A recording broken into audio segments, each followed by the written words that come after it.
নৃশংসতার ন্যায় বিচারে শেখ হাসিনাকে দেশে ফেরানো প্রয়োজন, পিটিআইকে ডক্টর ইউনূস। এরপরে দেখবেন শেখ হাসিনার পতনের পর যেসব বড় পরিবর্তন হলো দেশে।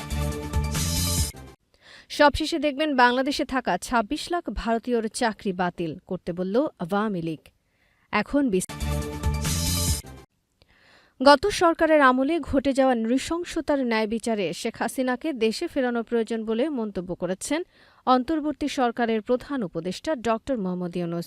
বৃহস্পতিবার ৫ সেপ্টেম্বর ভারতের রাষ্ট্রীয় সংবাদ মাধ্যম প্রেস ট্রাস্ট অফ ইন্ডিয়ার প্রকাশিত এক সাক্ষাৎকারে তিনি এই মন্তব্য করেন। ক্ষমতা গ্রহণের পর প্রথমবারের মতো তিনি কোনো বিদেশি এবং ভারতীয় গণমাধ্যমকে সাক্ষাৎকার দিলেন। ছাত্র জনতার অভ্যুত্থানের পর পদত্যাগ করে দেশ ছেড়ে ভারতে অবস্থান করছেন সাবেক প্রধানমন্ত্রী শেখ হাসিনা ও তার বোন শেখ রেহানা। তার পদত্যাগের পর বাংলাদেশের অন্তর্বর্তী সরকারের প্রধান উপদেষ্টা হিসেবে দায়িত্ব নিয়েছেন নোবেলজয়ী অর্থনীতিবিদ ড. মোহাম্মদ ইউনূস। সংবাদ মাধ্যম পিটিআইকে দেওয়া এক সাক্ষাৎকারে তিনি বলেন, সাবেক প্রধানমন্ত্রী শেখ হাসিনাকে ভারত রেখে দিতে চাইলে তাকে চুপ থাকতে হবে যতক্ষণ না বাংলাদেশ তাকে ফেরত চায়। গত ১৩ অগস্ট শেখ হাসিনার দেওয়া রাজনৈতিক বিবৃতির পরিপ্রেক্ষিতে এই মন্তব্য করেছেন অন্তর্বর্তী সরকারের প্রধান। তিনি শেখ হাসিনার ওই মন্তব্যকে অবন্ধুসুলভ বলেও উল্লেখ করেন। ড. ইউনূস বলেন, ভারতে তার অবস্থানের কারণে কেউ স্বাচ্ছন্দ্য বোধ করছে না, কেননা আমরা তাকে ফেরাতে চাই। তিনি সেখানে থেকে যেসব কথা বলছেন তা সমস্যা সৃষ্টি করছে।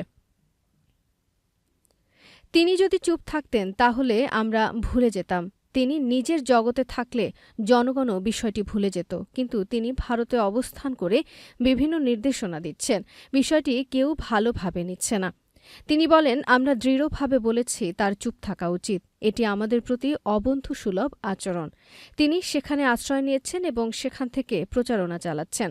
এমন নয় যে তিনি স্বাভাবিক পথেই গেছেন সেখানে। জনগণের অভ্যুত্থান ও জনরোষের কারণে তিনি সেখানে গেছেন।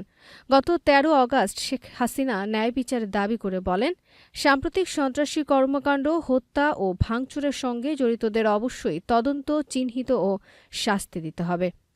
এসব বিষয় সামনে রেখে ড. ইউনূস বলেন, এটি আমাদের বা ভারতের কারোর জন্য ভালো নয়। এ নিয়ে অস্বস্তি রয়েছে। তিনি বলেন, অন্তর্বর্তী সরকার শেখ হাসিনার আমলে হওয়া নৃশংসতার ন্যায় বিচার নিশ্চিত করতে প্রতিশ্রুতিবদ্ধ এবং এজন্য তাকে দেশে ফেরানো প্রয়োজন। তিনি আরও বলেন, তাকে ফিরিয়ে না আনা হলে বাংলাদেশের মানুষ শান্তিতে থাকতে পারবে না। তিনি যে ধরনের নৃশংসতা করেছেন তার জন্য তাকে সবার সামনে বিচার করতে হবে। এর আগে কোটা সংস্কার আন্দোলন চলাকালে উদ্ভূত পরিস্থিতি নিয়ে ভারতীয় সংবাদ মাধ্যম দ্য হিন্দুকে বিশেষ সাক্ষাৎকার দেন ড. মোহাম্মদ ইউনূস। ওই সময় তিনি ফ্রান্সের রাজধানী প্যারিসে অবস্থান করছিলেন।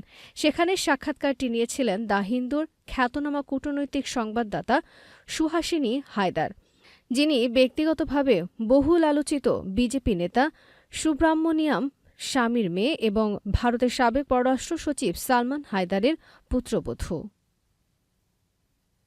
বহুল আলোচিত বিজেপি নেতা সুব্রামণিয়াম স্বামীর মেয়ে এবং ভারতের সাবেক পররাষ্ট্র সচিব সালমান হায়দারের পুত্রবধূ।